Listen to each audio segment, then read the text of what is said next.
Call of Duty Mobile today is not the same game it was years ago. It's much better. The developers have really stepped up, adding new movement systems, new game mechanics, and even new mode, making it feel like one of the best Call of Duty games ever made. But with all these improvements, the team is also take security more seriously than ever to make sure everyone has a fair experience. Thousands of accounts are being banned, even for small mistakes. So in today's video, we're going to talk about every rule that can get your account banned and how you can keep your account 100% safe. This is super important because Activision updated their official security and enforcement policy, which now connects your Activision ID across all Call of Duty games. That means if you break the rules on COD Mobile, your account could also be punished on other Call of Duty titles too. If you use any third-party tools like aimbots, wall hacks, injectors, or modified APKs, your account will be instantly and permanently banned. Even using visual mods that change graphics or adjust aim assist counts as cheating now. On top of that, modded controllers, third-party apps, or unapproved emulators are not allowed either. Some players use these to get faster aim or zero recoil, but that's bannable in 2025. And finally, if you use map glitches, wall exploits, or invisible spots to win fights, that's also considered cheating, even if you were just doing it for fun. If you want to keep your Call of Duty Mobile account safe, avoid using any map glitches or tricks that let you cheat, and don't work with other people or extra accounts to boost your rank, stats, or weapon levels, because the game watches for strange win and XP patterns and can delete your progress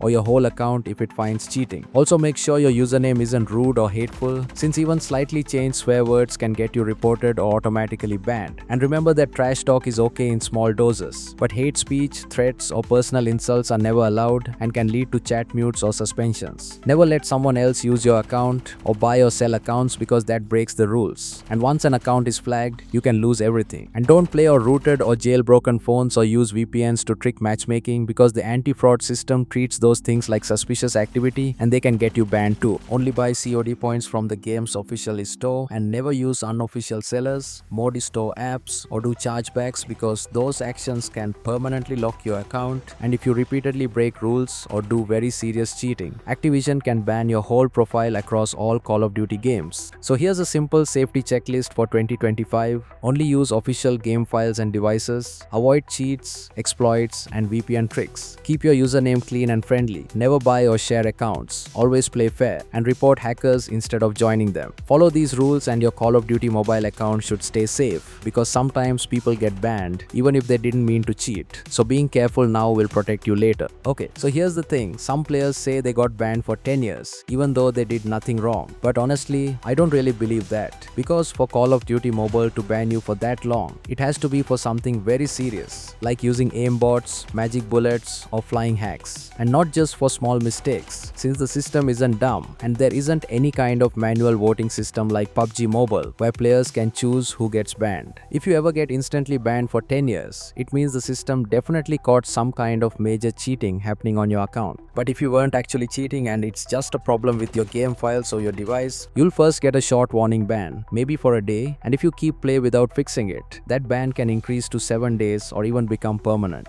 So if you get this warning, stop playing right away, uninstall the game completely, reinstall it clean, and only then play again, because if you ignore the warning and keep playing, your account could get banned forever. I've been playing COD Mobile for almost 5 years, and I've never gotten a fake ban, so I really don't believe people who say they were banned for nothing. There's always something wrong behind it. Also, if you play on PC, the only emulator that's officially supported is GameLoop, even though it's laggy, because using other emulators can trigger a message saying your game environment is not safe, which eventually leads to a ban. So don't use any other emulator, and if your device keeps giving warnings even after reinstalling, it might be time to switch devices, because something is wrong with it.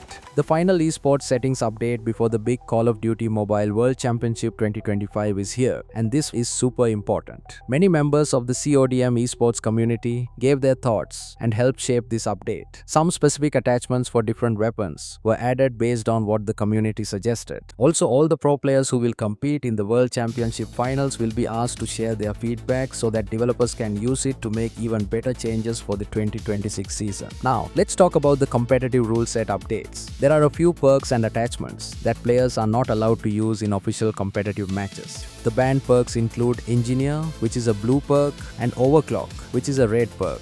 There are also some weapon-specific attachments that are banned. For the 3-line rifle, the banned attachments are the Empress 514 MF01 barrel, the bipod, and the Kovalevskaya S01 stock. These changes are meant to reduce how fast the weapon fires and aims, while increase flinch when hit. For the machine pistol, the VDD 35mm short barrel is banned, which helps minimize how fast its fire rate can get. For the Odin, the banned attachments are the OWC Ranger barrel and the OWC Marksman barrel. These changes were made to reduce how far the gun can shoot effectively, making it more balanced in matches. For the Ram 7, the banned attachment is the Forge Tac Eclipse barrel. This change helps lower the impact of its fast fire rate, so the weapon doesn't feel too overpowered. For the SKS, the banned attachments are the Tactical Foregrip A and the Granulated Grip Tape, which will help keep the weapon's accuracy and control more balanced. Lastly, for the LW3 Tundra, the banned attachments are the 26.5 Hammer Forged barrel and the 28.2 Tiger Team barrel. These changes were made to reduce how little flinch the weapon gets when hit, making sniping more fair for everyone in competitive prey. For the Type 63, the banned attachments are the Airborne Elastic Wrap, the 16.4 Titanium barrel, and the 18.3 Strike Team barrel. These changes were made to reduce how strong the weapon performs in competitive matches. For the USS-9, the banned attachments are the FSS Carbine Pro barrel, the 16.6 Factory Carbine barrel, and the 13.1 First Responder barrel. This is actually kind of funny because without these barrels, the USS-9 becomes almost useless in fights. Just like how rank play works in the mainline Call of Duty games, I really hope that Call of Duty Mobile eventually adds a built-in ranked rule set in the game itself, and not just for official esports tournaments. Season 10 of Call of Duty Mobile is officially called Vault AU 79, and that name is actually a clever reference to gold AU being the chemical symbol for gold and 79 being its atomic number. Now, one of the biggest highlights coming in Season 10 is a brand new weapon, the Einhorn Revolving shotgun. This weapon first appeared in Call of Duty Vanguard, and it's a semi-automatic shotgun known for being extremely powerful at close range. It's designed to deliver consistent, high-damage shots. It's not your typical spray and pray shotgun. The semi-auto firing style gives it a great balance between precision and raw power, rewarding players who can control their shots. Plus, it comes with incendiary rounds, which not only add extra burn damage, but also make it incredibly frustrating to face in lobbies. Aside from the new weapon, we're also getting another secret cache update in Season 10. However, it doesn't look like we're getting a new skin this time around. Instead, it's going to feature the Psychic Distortion camo, which, believe it or not, is already on its way out. You can actually see the countdown timer for it in the game right now. So if you haven't completed it yet, make sure to grind out and collect as many camos as you can before it gets replaced when Season 10 drops. The new test server should be coming out very soon, and it'll most likely include the upcoming anniversary content. However, just keep in mind that there are no official dates confirmed yet. As of now, it's also unclear if we'll be getting a global or Garena test server this time. But either way, I'll be covering everything that's included in the new test server right here on the channel once it's out.